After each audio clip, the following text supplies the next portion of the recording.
체육대에서 숭실고등학교의 영어를 담당하게 된 김상백이라고 합니다. 일단 저희 학원에서 영어 수업은 주중으로 잡히게 됐어요. 그래서 수요일과 금요일날 수업을 하게 되고요.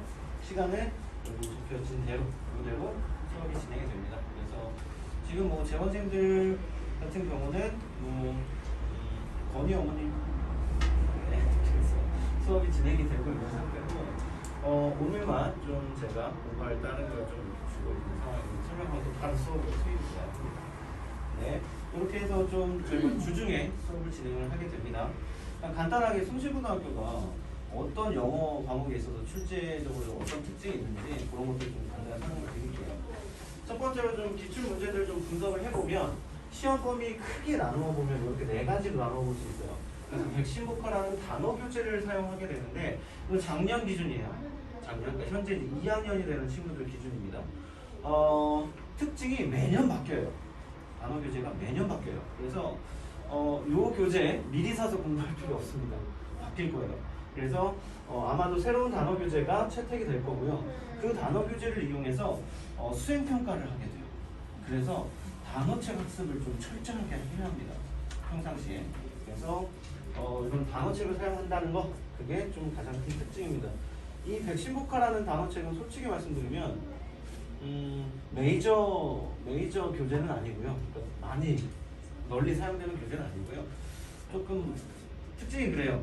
매년 선정하는 단어 교재마다 이거 뭐 잘 안 팔리는 단어책에 도움을 주려고 선정을 하는 건가? 라는 생각이 들 정도로 좀 계속 마이너한 단어책들만을 선택하더라고요. 네, 그래서 아마 올해도 그런 좀 단어책이 선정되지 않을까? 그렇게 예상을 하고 있고요. 그 다음에 영어 듣기가 출제가 돼요. 5문항이나. 근데 영어 듣기는 어디에서 출제를 하냐면 보통 지나간 후에 3월 달에 모의고사를 보게 돼요. 모의고사를. 그래서 그 모의고사에서 듣기가 총 17문제, 스크립트가 총 16개가 이제 나오게 되는데 그 16개의 스크립트를 활용해서 5개의 문제를 출제합니다. 물론 모의고사에서 출제한 문제와는 다른 문제가 출제가 되겠죠. 내용을 바꾸지는 않아요. 왜냐하면 이미 녹음이 된 스크립트를 활용하기 때문에 내용이 변하지는 않지만 문제는 바뀌게 됩니다. 그래서 이거 어떻게 준비해야 되냐면 그 듣기의 스크립트를 완벽하게 분석을 하고 있어야 돼요. 완벽하게. 그렇게 준비를 해 나갈 거고요. 그 다음에 이제 교과서가 출제됩니다. 교과서 보통 2개과 출제하는데 3개 문항밖에 출제를 하지 않아요. 3개 문항밖에. 그래서 굉장히 중요도가 좀 상대적으로 떨어지게 됩니다. 그리고 이제 부교재를 사용하게 되는데 리딩 파워라는 부교재를 사용하게 됩니다. EBS에서 출제한 교재이고요. 올해는 조금 지켜봐야 될 것 같아요. 그래서 이것도 마찬가지로 바뀔 가능성이 있다. 이렇게 보시면 되고요. 오히려 부교재에서 굉장히 많은 비율이 출제가 되죠. 그래서 부교재를 좀 철저하게 학습을 해야 하는 그런 특징을 가지고 있습니다. 보통 부교재는 학교에서도 수업을 진행을 하게 돼요. 하지만 그냥 단순하게 내용을 이렇게 수업을 하기 때문에 보통 학원이나 이런 곳에서 중요한 지문들의 중요한 문장들이라던가 아니면 범위 안에 있는 지문들의 변형 문제라던가 이런 것들에 도움을 받으려면 아무래도 좀 학원을 다니고 있는 친구들이 유리할 수밖에 없는 그런 시험적인 특징을 가지고 있습니다. 일단 기출문제를 좀 간단하게 소개를 해드리기 위해서 이렇게 글씨 잘 보이시나요? 너무 작나? 어법 문제였습니다. 작년 1학년 1학기 중간고사의 어법 문제였습니다. 이게 관련한 지문이고요. 비교해 보시면 아시겠지만 거의 변형시키지 않아요. 거의 변형시키지 않아요. 그래서 충분하게 연습이 이루어져 있다면 문제를 쉽게 풀 수 있는. 그래서 이 문제 같은 경우도 답은 3번이었습니다. 그래서 보시면 원문에 explain이라는 표현을 explains라는 s를 붙여서 이렇게 출제하는 아주 단순한 그런 어법 문제였습니다. 그러니까 이런 식으로 지문의 변형은 많이 시키지 않아요. 그렇기 때문에 충분하게 연습할 수 있는 자료들을 학원에서 제공하기 때문에 그런 자료들로 확실하게 좀 고득점을 할 수 있는 그런 시험들입니다. 또 다른 이제 문제 예시인데요.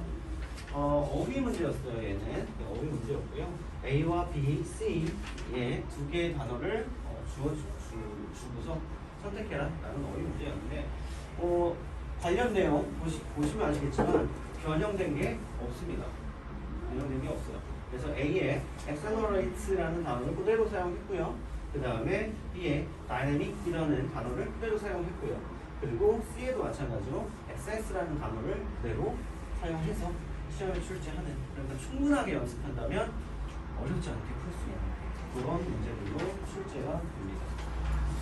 뭐 좀 총평을 해볼게요. 일단 뭐 백신국가라는 단어 교재, 그 단어 교재는 당연히 표지어가 있을 거고요. 외워야 하는. 그 다음에 그 표지어와 관련된 파생어, 그리고 그 표지어에 대한 예문까지도 시험 문제에 출제를 하기 때문에 철저하게 학습을 해야 해요. 단어 교재 완전하게 파야 돼요. 그리고 모의고사에서 듣기, 아까 말씀드렸다시피 스크립트 총 16개 정도 되는데 그 16개의 스크립트를 완벽하게 숙지하고 있어야 하고요. 그리고 교과서 1, 2과 뭐 중요도는 크게 높지는 않습니다. 교과서 모의고사. 그 다음에 부교재에서 출제가 됩니다. 단어 얘기 말씀드렸고요. 모의고사 스크립트 말씀드렸고요. 그 다음에 부교재. 당연하죠. 당연히 철저하게 학습을 시킬 거기 때문에 걱정하지 말고 맡겨주시면 저희가 완벽하게 준비를 시켜드리겠습니다. 전반적으로 기본적인 문법상을 알아야 해요. 그러니까 부모님들이 이걸 아셔야 되는데 중학교 때는 시험 범위가 정해져 있죠. 그렇죠? 고등학교도 마찬가지긴 하지만 큰 차이가 있는 게 뭐냐면 중학교 때는 문법이 보통 영어 교과서로 따지면 2개 과 또는 3개 과 정도가 시험 범위가 되고요.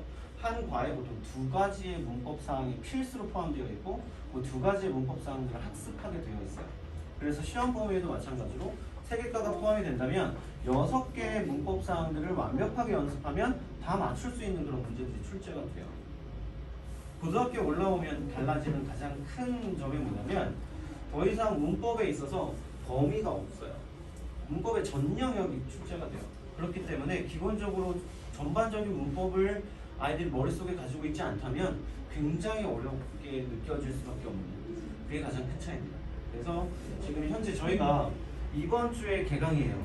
학교 개정이 지난주에 됐죠? 그래서 이번 주부터 학교별 수업을 개강을 하게 되는데 오늘도 송실고 이제 첫 수업을 하고 있습니다. 제가 지금 오늘부터 3월 중순 정도 될 거예요. 내신 대비 본격적으로 시작하기 전까지, 그때까지 뭘 할 거냐면 문법의 전반적인 사항을 다 정리할 거예요. 그래서 미리 준비를 시켜야 합니다. 그래서 미리 준비를 좀 시켜야 하고요. 기본적인 학습을 하면 당연히 문제를 풀 수 있는 정도의 난이도이기 때문에 크게 내신 대비는 어렵지 않습니다. 다만 우리가 내신만 가지고 대학 가는 건 아니잖아요. 그렇죠?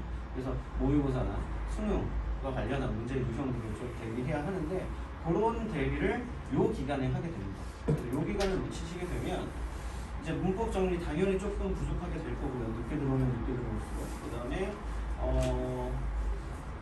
기본적인 이런 독해 능력들을 익힐 수 있는 시간이 매우 줄어들게 됩니다. 그래서 일단 우리 학원뿐만 아니라 다른 학원에서 공부를 시키고 있다면 크게 문제가 되지는 않지만 혹시나 집에서 아직 놀고 있다면 서두르셔야 돼요. 지금 굉장히 중요한 시기고요. 지금 만들어 놓지 않으면 이미 이제 입학해서 학업이 시작될 때에는 따라잡을 시간적 여유가 없게 돼요. 그래서 이 시기를 좀 낭비하지 않도록 좀 챙겨주시길 좀 꼭 부탁드릴게요. 그 외에 수능형 문제들로 출제가 돼요. 이거는 어느 고등학교나 마찬가지입니다. 그래서 범위 내에 있는 지문들을 활용해서 수능에서 출제되는 문제들의 유형들로 바꾸어서 출제를 하게 됩니다. 그래서 여러 가지 유형들로 출제가 되고요. 다만 아까도 말씀드렸다시피 지문들을 거의 변형 없이 사용을 합니다. 그래서 충분하게 학습을 한다면 고득점을 할 수 있는 그러한 시험입니다. 그리고 당연히 난이도가 크게 높지 않기 때문에 상위권에 들어가려면 실수하면 안 돼요. 그래서 한두 문제에 의해서 등급이 확연하게 갈리게 되는 그러한 특징을 가지고 있습니다. 그래서 실수 없이 완벽하게 좀 학습을 할 수 있도록 그렇게 지도를 하겠습니다. 이 정도로 보면 될 것 같고요. 저희가 기본적으로 전체적인 좀 특징을 좀 설명을 해드릴게요. 일단 저희 학원에서는 물론 당연히 해야 할 학습들을 수업 시간 내에 진행을 하게 되고요. 그리고 나서 이제 그 외에 이제 어떻게 관리를 하고 있는지 좀 보여드리려고 하는데요.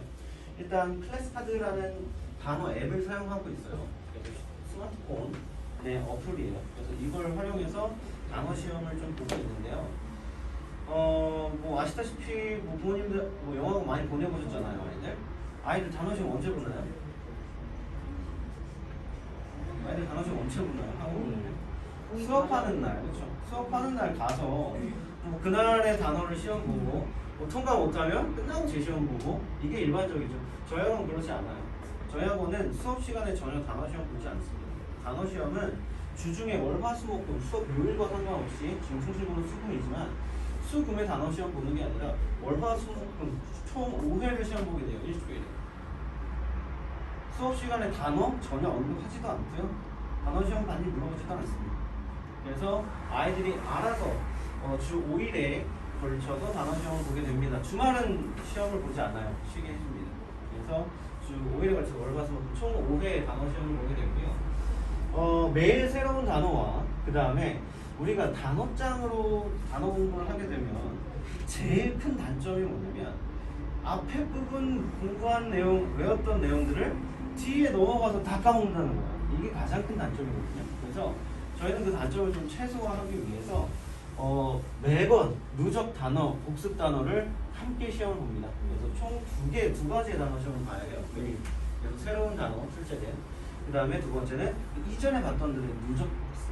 이렇게 해서 좀 아이들이 앞에 외웠던 단어들을 그래도 좀 최소한 잊어버리지 않고 좀 가져갈 수 있도록 이렇게 좀 반복적으로 시험을 보고 있고요. 매일매일 단어 관리를 어떻게 하고 있냐면 지금 잘 안 보이는데 요 화면에 제가 이제 제 노트북의 화면을 캡처해서 이렇게 이미지로 넣어놓은 거예요. 그래서 실시간으로 지금 제가 맡고 있는 해당 학생들이 어떻게 단어 학습을 하고 있는지를 모니터링하게 해주는 그런 화면입니다. 그래서 어떤 학습을 했고 학습도 여러 가지예요. 그래서 암기 학습, 리콜 학습, 스펠 학습 이런 세 가지 학습을 통해서 아이들이 단어를 외우게 되고요. 그 다음에 단어 테스트를 보게 되는데 테스트를 본다면 그 테스트의 점수들을 이렇게 제가 실시간으로 확인할 수 있거든요. 그래서 항상 월화수목금에 밤 10시부터 제가 이제 단어 확인을 합니다. 그래서 그때 단어 통과를 했다면 제가 딱히 연락을 하거나 괴롭힐 일이 없죠. 그런데 꼭 한 명씩 이렇게 단어를 통과하지 못한 친구들이 있어요. 그런 친구들은 제가 개별적으로 연락을 합니다. 처음에는 카톡을 통해서 연락을 합니다. 너 왜 오늘 단어 안 했니?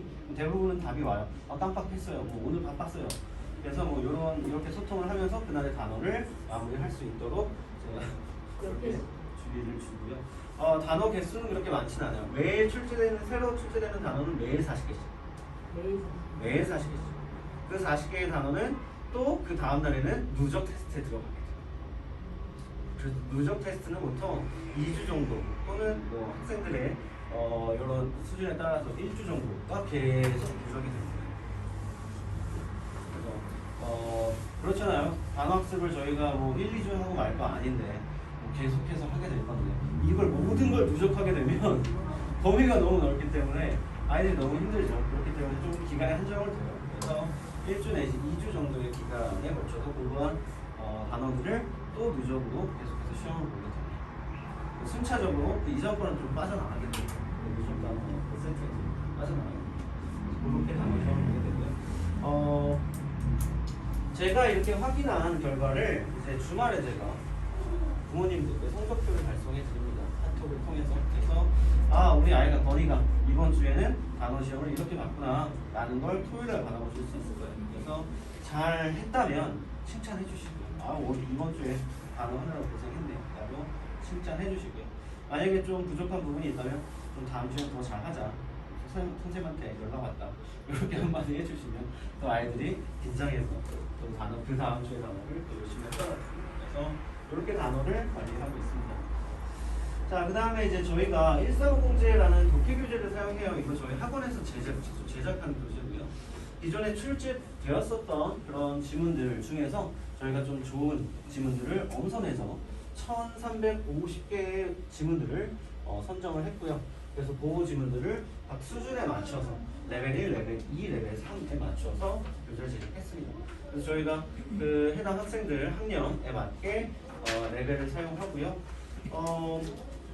당연히 이 지문들은 모의고사, 수능에서 기출이 된 지문들이에요. 그래서 영어, 뭐 다른 과목도 마찬가지지만 가장 좋은 학습은 이미 출제되었던 지문들을 통해서 유형을 확인하고 연습하는 거거든요. 그래서 그런 지문들로 교재를 만들었습니다. 그 다음에 이 해당 지문들의 단어는 플래시카드로도 학습을 할 수 있습니다. 그래서 저희가 따로 기존에 해야 하는 그런 단어 세트 말고 또 추가적으로 진행되는 독해의 지문들도 단어 세트를 제공하고 있습니다. 그래서 그 단어들은 하지만 필수는 아니에요. 왜냐면 그러면 아이들이 해낼 양이 너무 많거든요. 그래서 제공하는 요 플래시카드로 제공하는 그 단어들은 문제를 풀기 전에 한번 훑어볼 수 있도록 그렇게 좀 제공을 해주고 있습니다. 자, 그리고 이 독해 문제만 푸는 게 아니라 저희 워크북을 좀 같이 사용하고 있어요. 그래서 이 워크북을 통해서 아이들이 좀 더 지문을 철저하게 분석을 하고 그 지문 내에서도 특히나 어려운 문장들이 있거든요. 그 어려운 문장들을 구문 분석하고 직독직해하고 하면서 좀 더 독해 능력을 키워 나갈 수 있는 그런 워크북을 동시에 사용을 하고 있습니다.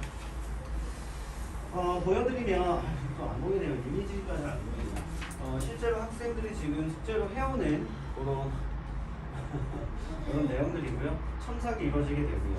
그래서 그 연습장에 이렇게 문장들을 정리를 하는 친구들이 있고요. 이 연습장과 더불어 사용해야 하는 저희 워크북의 기본적인 포맷입니다. 그래서 첫 번째 윗부분에는 단어를 정리하도록 해놨고요. 그 다음에 윗부분에는 문장들을 좀 정리하도록 이렇게 준비를 했습니다. 그래서 이 단어판에는 뭐 하는 거냐면 우리가 독해 지문들 중에 모르는 단어들 분명히 있잖아요. 그래서 그 모르는 단어들을 본인이 정리하도록 좀 칸을 만들어 놨어요. 그러니까 이런 걱정을 하시는 부모님들이 계시더라고요. 왜냐면 저희가 단어 어플을 사용하다 보니까 실제로 뭐 부모님들이 저희 때는 저희 때는 단어 공부할 때 이렇게 쓰면서 외웠는데 아무리 세대가 바뀌었다지만 이거 스마트폰 앱으로 그냥 눈으로 보면서 공부하는 게 효과가 있나요? 라고 이렇게 걱정을 하시는 부모님들이 계세요. 물론 세대가 바뀌었죠. 요즘 아이들 쓰는 것보다 폰이 훨씬 더 편하잖아요. 그리고 이 폰으로 할 때의 가장 큰 장점은 뭐냐면 동시에 들을 수 있다는 거예요. 단어를. 그러니까 왜 가끔 지금 뭐 제가 가르치고 있는 친구들 중에는 없지만 가끔 단어를 혼자만의 방식으로 발음을 하는 친구들이 있어요. 그렇게 외운 단어는 쓸모가 없어요. 왜냐면 그 단어가 듣기에서 출제가 됐다고 생각을 해보세요. 내가 나 혼자만의 방식으로 발음하면서 외웠던 단어랑은 다른 단어가 돼버린 거예요. 그래서 듣기 하는 데 있어서 전혀 활용할 수 없는 혼자만의 단어가 되는 거예요. 그래서 좀 그런 친구들을 위해서 혹시나 그래서 그 어플을 활용하게 되면 들으면서 암기할 수 있기 때문에 그 단어의 올바른 발음을 확인할 수 있습니다. 실제로 그렇더라고요. 발음 기호를 모르는 친구들이 의외로 많더라고요. 아무튼 그렇게 해서 어플을 사용하게 되고요. 그 어플 이외에 확실히 손으로 좀 정리를 본인이 단어를 찾아가면서 정리를 할 때 또 좋은 효과를 또 얻기도 해요. 그래서 그 효과를 노렸습니다. 그래서 스스로 단어를 찾게 했고요. 뜻을 쓰게 했고요. 그 단어의 동의어와 반의어를 쓰게 했어요. 그래서 이거는 사전을 찾지 않으면 쓸 수 없습니다. 그래서 아이들이 사전을 찾아가면서 공부를 할 수 있도록 또 이렇게 준비를 또 따로 했습니다. 그리고 이제 각각의 문장, 지문 내에서 어려웠던 문장들을 아이들이 적고 총 3줄로 되어 있어요. 어떻게 되어 있냐면 문장을 쓰게 했습니다. 첫 줄에. 그 다음에 두 번째에는 그 문장을 분석하게 했습니다. 그리고 세 번째 줄에는 그 문장을 직독직해하게 했어요. 그리고 마지막 윗부분에는 의역하게 했어요. 그래서 아이들이 직독직해 능력과 함께 이 직독직해한 걸 논리적으로 완전한 문장을 만들어 보는 이렇게 좀 연습할 수 있도록 이렇게 교재를 워크북을 구성했고요. 학생들이 실제로 이렇게 숙제를 해오고 있습니다. 이 숙제는 아까 말씀드렸다시피 단어하고 똑같아요.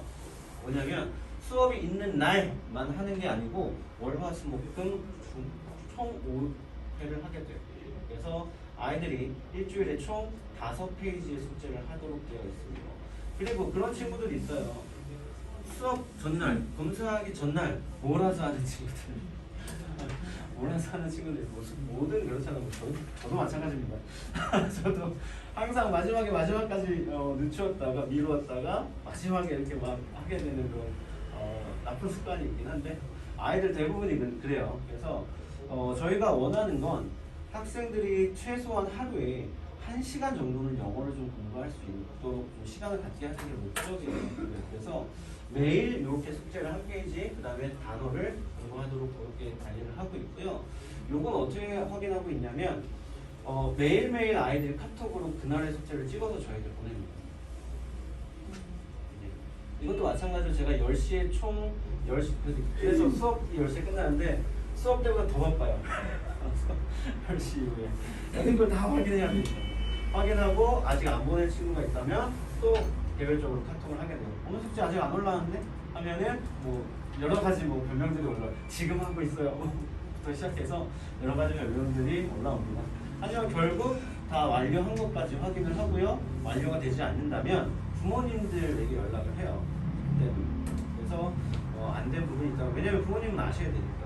뭐 잘하고 있는 거 굳이 잘하고 있습니다 맨날 보내드리면 이건 스팸 되잖아요. 그래서 안 돼 있을 때만 부모님들에게 연락을 드립니다. 오늘 뭐 건이가 오늘 해야 할 숙제가 좀 안 됐네요. 그래서 내일 숙제와 함께 내일까지는 꼭 다 제출할 수 있도록 부모님 한 번만 더 말씀해 주세요. 이런 식의 카톡을 보내드리겠습니다. 그래서 부모님들이 주중에 학생들이 어떻게 공부하고 있는지를 확인하실 수 있고요. 저에게 연락이 없다면 잘하고 있는 겁니다. 그래서 이렇게 관리를 하고 있고요. 마지막으로 요거만 좀 당부드리고 싶어요. 뭐냐면 지금 중학교 때 영어 자녀분들 중에 영어 A등급을 못 받은 친구 혹시 있나요?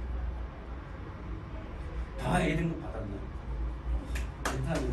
일단은 참 훌륭한 자녀분을 두신 걸 축하드리고요. 다만 요 말씀을 드리고 싶어요.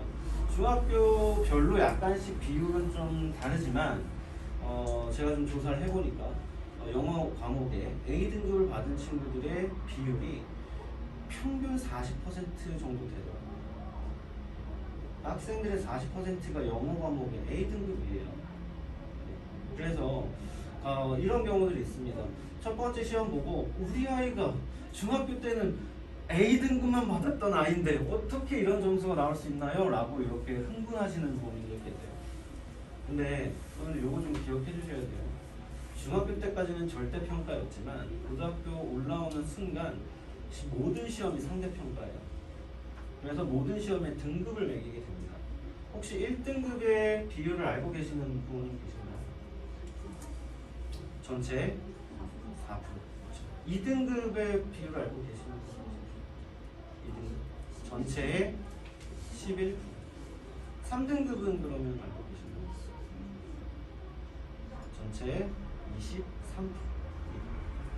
자, 대학 진학을 보게 되면요, 인서울 하기 위해서 최저 필요한 내신의 평균 등급 혹시 알고 계신가요? 문과 계열 같은 경우는 보통 2.4. 이과 같은 경우는 2.6에서. 저희 아이들 얼마나 열심히 해야 인서울 할 수 있는지 좀 느끼시길 바라고요. A등급 40%의 친구들이 1, 2, 3, 4등급을 차지하게 됩니다. 우리 아이 A등급이라고 좋아할 거 아니에요. 이 A등급 안에서도 어느 위치에 포함이 되어 있느냐가 중요합니다. 그걸 극복할 수 있는 마지막 시간이 2월입니다. 그래서 2월달 아이들 놀게 두지 마시고 빨리 준비 시켜주세요. 네, 제가 준비한 내용 여기까지고요. 네, 궁금한 점 있으시면 나중에 또 문의 주시면 답변해 드리겠습니다. 감사합니다.